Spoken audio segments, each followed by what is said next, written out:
Anda menyaksikan Investor Daily Talk, program yang akan menghadirkan perbincangan bersama narasumber-narasumber ternama dan berkompeten. Bersama saya Agung Hardiansyah, inilah Investor Daily Talk selengkapnya di IDTV Inspirasi Investasi.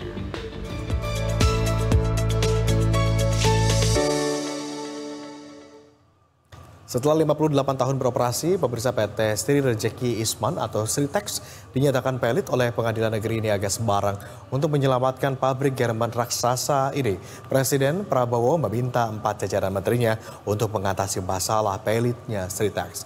Perusahaan garmen raksasa ini dinilai sebagai menjadi wajah perekonomian dan perlu dijaga oleh negara.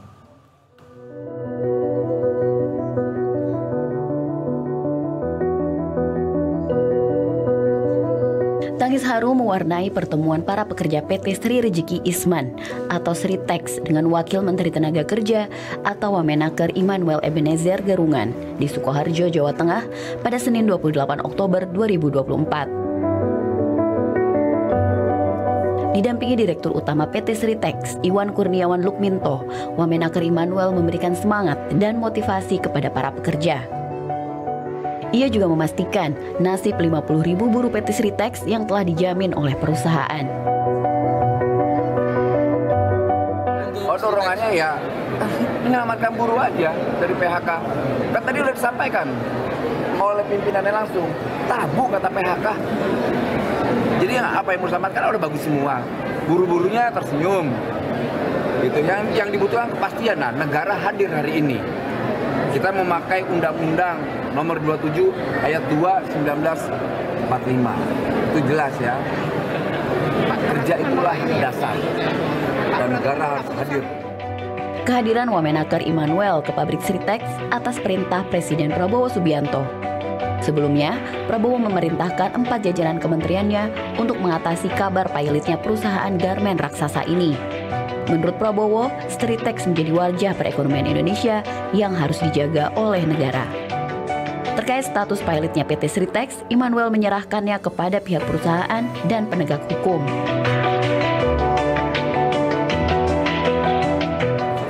Yang jelas gini, soal pilot itu adalah persoalan perdata dan persoalan hukum. Nah, biarkan antara perusahaan dan pengadilan ya, itu bukan domain kita sebagai Kementerian Tenaga Kerja. Domain kami adalah bagaimana melihat situasi tenaga kerja. PT Sritex dinyatakan pilot oleh Pengadilan Negeri Niaga Semarang pada 21 Oktober 2024. Penetapan pilot keluar usai salah satu kreditor yaitu PT Indo Barat Rayon meminta pembatalan homologasi dan dikabulkan oleh Majelis Hakim. Rizka Ardina, Solo, Jawa Tengah.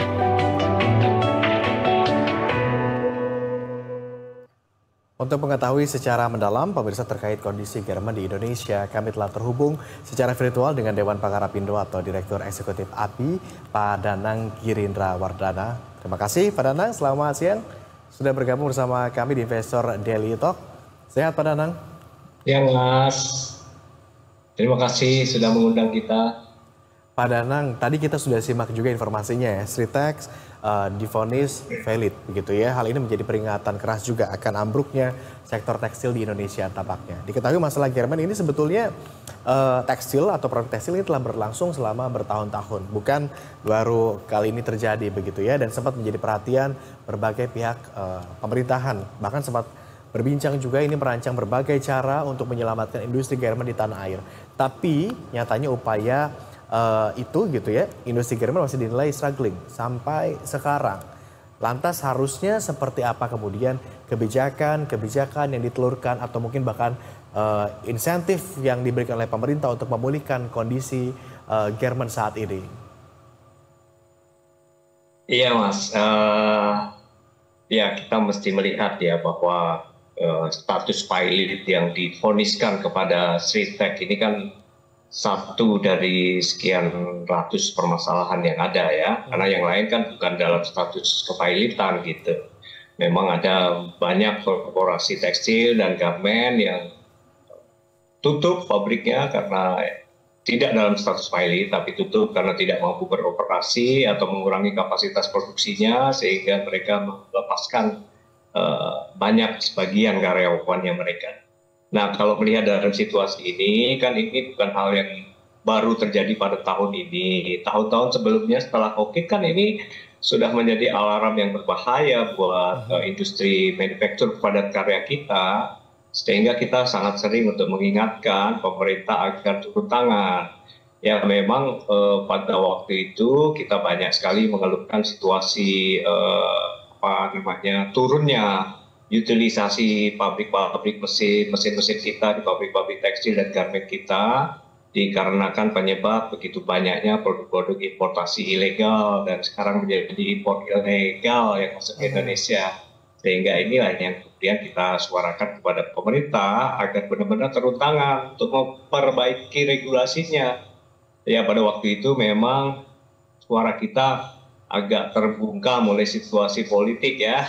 Oke. Jadi di periode akhir pemerintahan Bapak Joko Widodo mungkin atensinya rendah ya, atensi birokrat kita kepada situasi investasi di industri padat karya. Tapi yang sekarang kami lihat adalah atensi dari politik yang cukup tinggi. Jadi political will pemerintah melalui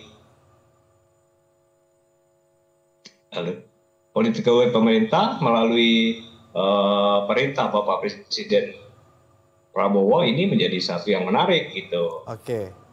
Jadi yang sebelum-sebelumnya intervensi dari pemerintah memang sudah ada tetapi tidak fokus begitu atau seperti apa Pak Danang? Ya, intervensi pemerintah pada waktu itu bahkan justru menimbulkan semacam pentas kepada publik di mana tidak terjadi harmonisasi antara peraturan dari Kemenperin dengan peraturan dari Kemendak dan kebijakan dari Kemenkeu, CQ, jadi nggak sinergi antara kementerian-kementerian begitu ya Pak Danang? Betul, jadi para menteri kita tidak sinergis dalam melahirkan kebijakan-kebijakannya sehingga tekstil itu menjadi korban dari masalah-masalah yang sekarang ini terjadi.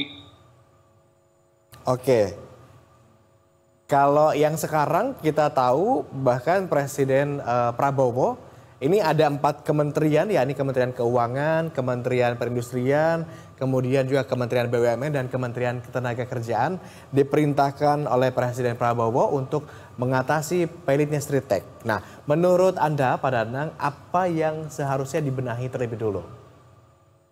Ya, pertama satu ya, mesti ada political will yang kuat nih ya. Kami cukup bangga ya dengan adanya perintah Bapak Presiden Prabowo ya untuk menindaklanjuti nih ada apa. Paling tidak untuk memberikan atensi dulu deh. Ada apa yang terjadi di industri tekstil dan industri garment gitu. Dan perintah Pak Prabowo kepada 4 menterinya untuk menindaklanjuti situasi ini agar tidak berkembang lebih buruk itu menjadi salah satu mekanisme teknokratis kemudian kan. Bagaimana political will ini ditelurkan atau dilahirkan menjadi kebijakan-kebijakan birokrasi, kebijakan teknokratis gitu. Nah, misinya apa, bentuknya bagaimana, targetnya apa, itu sepenuhnya kewenangan pemerintah ya. Dan tentu saja kita juga melihat bagaimana pemerintah saat ini diwakili oleh para menterinya ya, Menteri Perindustrian, Menteri Ketenagakerjaan, dan tentu saja harus juga dengan Menteri Perdagangan ya, karena 3 hal inilah yang menjadi masalah-masalah utama dari kerusakan di industri tekstil dan garment. Karena sebenarnya kebijakan-kebijakan yang sebelumnya sudah dilahirkan oleh Kementerian Perindustrian itu cukup kuat nuansa untuk membangun industri domestik kita, tidak hanya tekstil tapi juga industri yang lain seperti keramik, kaca, macam-macam ya, kosmetik. Nah, tetapi ada kebijakan dari kementerian lain yang kemudian menghancurkan seluruh rencana pengembangan industri domestik itu. Nah, kita tidak bisa lagi berharap adanya tidak harmonisan kebijakan-kebijakan antar kementerian di era Pak Prabowo ini nanti. Karena kalau itu masih terjadi, maka korban dari industri padat karya ini akan semakin parah gitu. Karena ini yang semakin gampang dilihat oleh masyarakat bahwa tenaga kerja kita yang tenaga kerja kita yang di PHK kan gampang terlihat di industri padat karya gitu. Betul. dan terasa dampaknya begitu ya. Pak Danang, menarik kalau kita menilik soal sinergi di industri garment ini yang tadi sempat disampaikan ini masih juga terpisah-pisah. Kita tahu untuk pabrik ini kan ada di bawah naungan Kementerian Perindustrian ya. Sementara untuk perdagangannya justru di Kementerian Perdagangan. Dan insentifnya misalnya ada di Kementerian Keuangan gitu ya. Sinergi antar kementerian seperti apa kemudian yang bisa memulihkan kondisi garment? Dijawab nanti Pak Danang, usai jeda, kita jeda terlebih dulu. Tetaplah bersama kami pemirsa di Investor Daily Talk. Kami kembali sesaat lagi.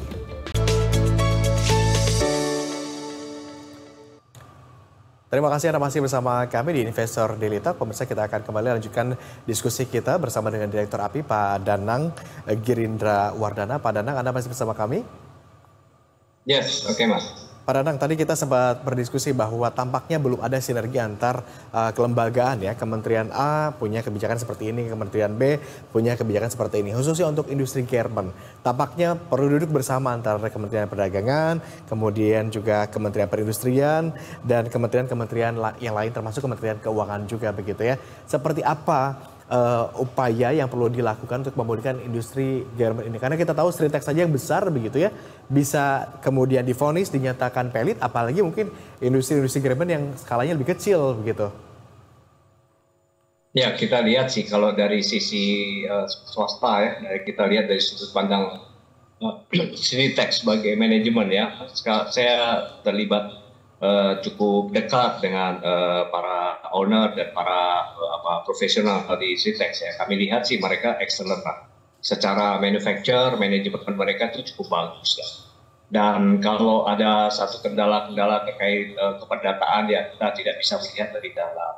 Tapi walaupun bagaimana kalau korporasi sebagus itu pun tidak didukung dengan kebijakan pemerintah yang tepat, dengan kebijakan pemerintah yang akurat, maka mereka tetap akan jatuh, Mas. Karena bagaimanapun juga yang menciptakan iklim investasi tentang bangkit atau ambruknya perusahaan di suatu negara atau suatu daerah itu adalah regulasi.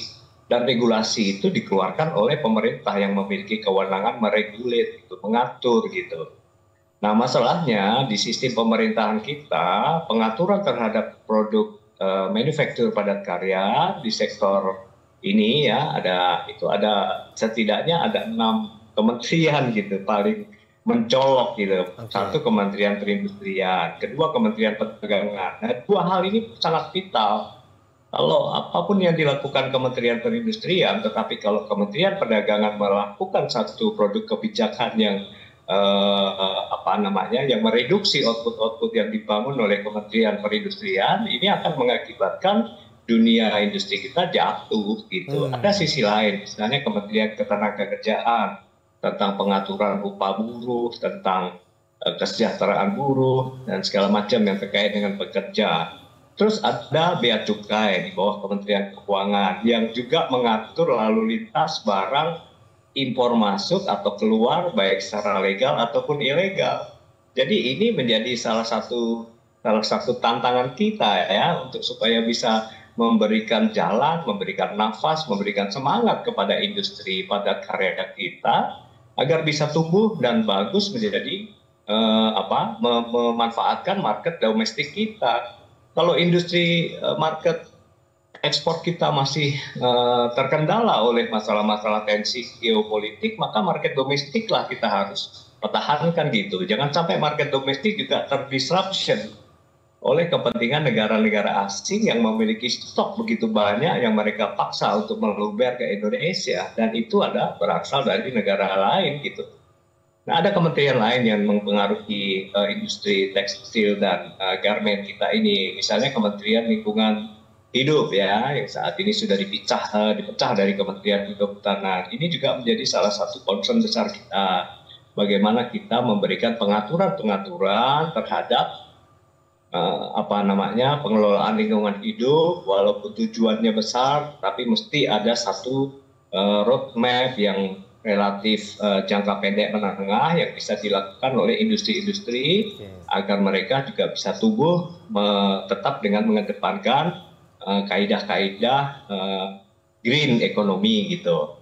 Nah, inilah kombinasi dari seluruh kebijakan-kebijakan di kementerian itu mesti benar-benar sinergis. Saya khawatir dengan apa ya, terjadinya pengulangan di era Pak Jokowi kemarin, di mana para menterinya menggunakan indikator kinerja utama masing-masing gitu. Salah satu indikator di Kementerian Perindustrian adalah meningkatkan industri domestik, gitu kan. Tapi di Kementerian Perdagangan barangkali berpikir tentang bagaimana menjaga trade balance dengan negara lain. Sehingga ini selalu saling bertentangan gitu. Dan inilah yang harus kita benahi di era Pak Prabowo nanti, sehingga industri domestik kita bisa tumbuh, menciptakan lapangan kerja yang baik. Ini tidak hanya terjadi di industri tekstil dan garment saja kok Mas, terjadi juga di industri keramik, di industri kaca, home appliance, elektronik gitu. Nah ini kan ada satu politik policy dari government yang kemarin tidak selesai, tidak tuntas dilakukan dengan baik di zaman pemerintahan yang kemarin. Jadi maka kita berharap tuh Pak Danang, jangan-jangan it's all about balancing begitu ya. Bagaimana kita tetap bisa melakukan trade dengan negara-negara lain, berhubungan baik dengan pihak luar, tetapi juga menjaga industri di dalam negeri begitu ya. Tadi Anda menyebut tidak hanya Jerman tapi industri yang lain. Nah, tapi menurut Anda Pak Danang, apa yang kemudian menyebabkan produk impor terus masuk sehingga industri tekstil khususnya dan juga produk tekstil di Indonesia terus tergerus? Ya, ada 3 hal utama ya sebenarnya. Saat ini kan terdapat pengaturan untuk membebaskan produk-produk impor garment dan tekstil dengan leluasa ya. Itu tercantum di Permendak 8 2024 ya. Meskipun dilahirkan di kuartal pertama tahun 2024, tapi dampaknya itu sangat-sangat terasa gitu, sangat-sangat keras gitu. Dan masalah yang lain adalah ketidakmampuan aparat penegak hukum kita untuk mencegah dan menindak importasi ilegal, Mas. Nah, importasi ilegal ini kami lihat di jalanan, di pelabuhan juga begitu marak terjadi di dalam. Nah, kami juga tidak bisa menuding ya, karena seharusnya aparat bisa melakukan satu penindakan hukum melalui kewenangan mereka. Apalagi kemarin kan juga sudah dibentuk satgas-satgas tuh. Sampai sekarang juga tidak ada hasilnya siapa yang ditindak, perusahaan mana yang melakukan importasi ilegal, kan tidak ada hasilnya. Ini kita ada data juga nih Pak Danang. Bea Cukai Cina ini dengan data impor yang tercatat di Indonesia ini terjadi selisih data yang terus membesar ya dari tahun 2021 sebesar 1,5 miliar US dollar. Kemudian di 2023 ini sebesar 4 miliar US dollar. Artinya impor tekstil ilegal ini bisa jadi menjadi penyebab ambruknya sektor tekstil Indonesia, begitu? Benar. Itu pasti Mas baca data dari Trade Map itu. Trade Map itu bisa dengan mudah membandingkan antara data antar negara. Bagaimana Indonesia mencatat, bagaimana China mencatat gitu kan. Kemudian terjadilah gap kesenjangan itu. Dan kesenjangan itu terlihat sangat besar. Artinya importasi yang masuk ke Indonesia tidak tercatat dengan baik, loh. Apakah ini kesengajaan atau apakah ini kelalaian gitu. Nah, yang tidak sementara dari China, ilegal kan ya? Ilegal bisa, legal juga bisa Mas. Tapi artinya bahwa selisih atau gap volume atau gap value dari importasi masuk ke Indonesia itu tidak secara akurat dilakukan oleh aparat kita. Nah, inilah yang mengakibatkan industri kita itu produk kebijakan yang dilakukan oleh pemerintah itu tidak benar-benar akurat untuk melindungi industri kita. Karena data-data yang dipakai kan data-data yang tidak akurat gitu, data yang salah dengan sengaja atau tidak sengaja. Dan kalau kita mengacu pada data yang dikeluarkan oleh Trade Map, itu kan data resmi internasional tuh. Itu maka kebenaran tampak terwujud di situ gitu, bahwa importasi kita seolah-olah jauh lebih rendah daripada eksportasi China ke Indonesia. Nah, mensinkronkan data seperti ini aja pemerintah kita atau aparat kita tidak mampu gitu. Bagaimana menerbitkan regulasi-regulasi yang sesuai dengan kepentingan menumbuhkan industri domestik kita? Kalau data aja kita masih main sembunyi-sembunyi atau banyak politik kosmetik, kan jadi repot kita ini kan. Tapi apakah gara-gara impor ini menjadi satu-satunya penyebab utama begitu? Bagaimana dengan kualitas produksi dari industri tekstil dalam negeri? Bukankah jika kualitasnya baik begitu, dengan adanya serangan impor pun ini akan bisa tetap cukup bersaing begitu ya? Tapi dijawabnya nanti Pak Danang, kita jeda dulu. Usai jeda, kita akan kembali pemirsa tetap bersama kami di Investor Daily Talk.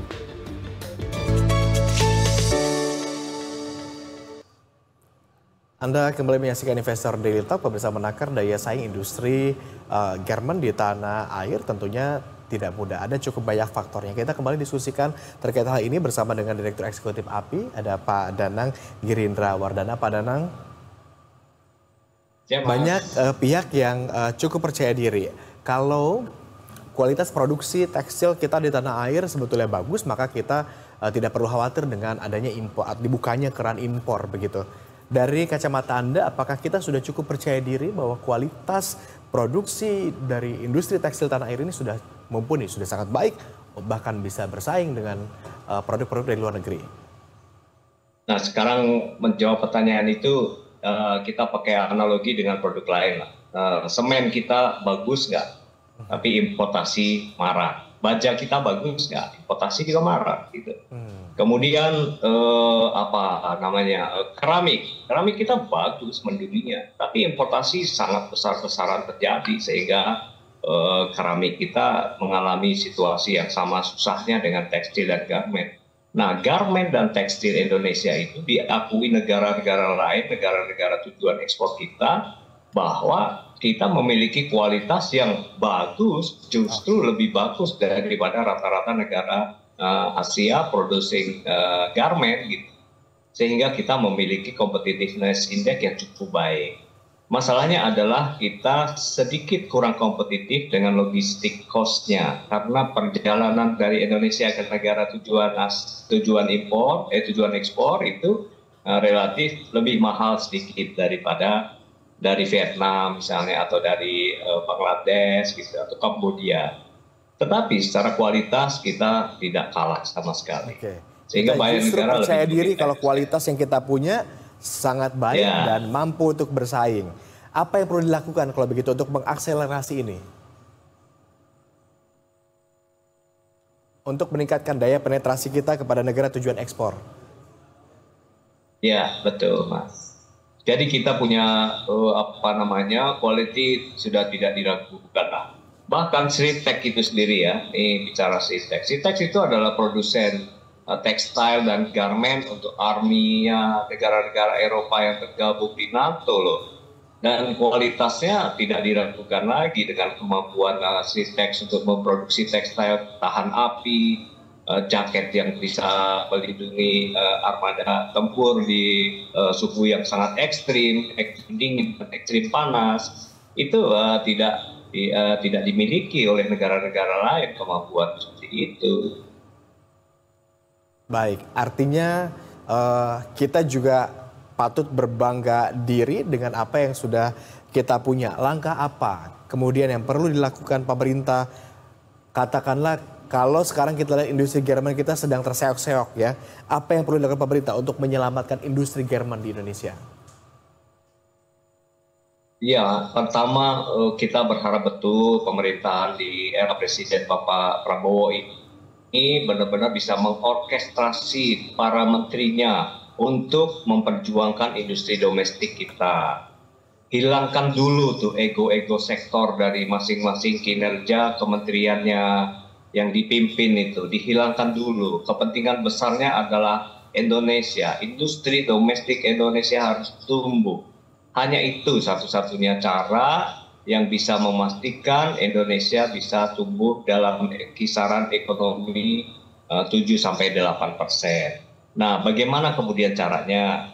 Ya, nah ini yang kami harap betul, bahwa sekarang kan kabinet jumbonya Pak Prabowo ini kan memiliki banyak pasukan tuh. Ada menteri dengan wakil menterinya, di mana wakil menteri juga memiliki tenaga-tenaga ahli yang hebat nantinya kan begitu. Sehingga masing-masing wakil menteri nanti kami harap betul bisa fokus pada industri padat karya kita.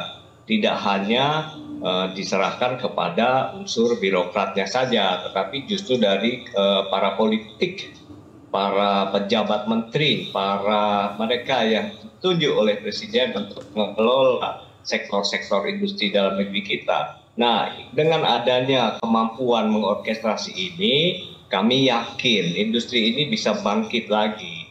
Dan tentu saja tidak boleh juga ya kita berharap terlalu rendah ya dengan kemampuan para penegak hukum kita ya. Benar-benar tolonglah terjun ke lapangan lah, lihat tuh di pelabuhan bagaimana impor borongan itu masih saja terjadi karena masih tidak dilarang gitu, dan itu terjadilah masuk barang-barang tekstil dan garmen jadi tidak melalui importasi borongan misalnya gitu. Ini harus diperbaiki. Kemudian di sisi lain masalah-masalah yang ada di sektor utilitas kita, industri gas kita, industri listrik kita, bagaimana menyusun kemudahan-kemudahan bagi industri padat karya kita ini agar mereka bisa tumbuh. Industri padat karya adalah satu-satunya cara yang bisa mengatasi bonus demografi kita yang sedang dihadapi negara kita saat ini. Nah, ini harus benar-benar menjadi salah satu perhatian besar. Otherwise, kalau tidak itu dilakukan, maka pengangguran kerja kita semakin tahun akan semakin besar dari angka pengangguran terdidik. Nah, inilah yang jadi concern besar kita. Pak Danang, terima kasih sudah berbagi insight bersama kami di Investor Daily Talk. Tentunya harapan kita juga sama, pemerintahan yang baru diharapkan bisa menelurkan kebijakan-kebijakan yang tentunya menjadi angin segar bagi kita semua. Khususnya bagi industri garment yang saat ini tampaknya sedang struggle begitu ya. Terima kasih sudah berkenan berbagi insight Pak Danang. Nanti kita berbincang-bincang lagi di lain kesempatan. Dan pemirsa, demikian diskusi kita bersama dengan Dewan Pakar Apindo atau Direktur Eksekutif dari API, Pak Danang Girindra Wardana. Dan kita akhirnya sudah sampai di penghujung acara pada hari ini. Pemirsa, terima kasih atas kebersamaan Anda. Sampai jumpa lagi di Investor Daily Talk. Saya Agung Hariansyah undur diri mewakili seluruh kerabat kerja yang bertugas. Sampai jumpa.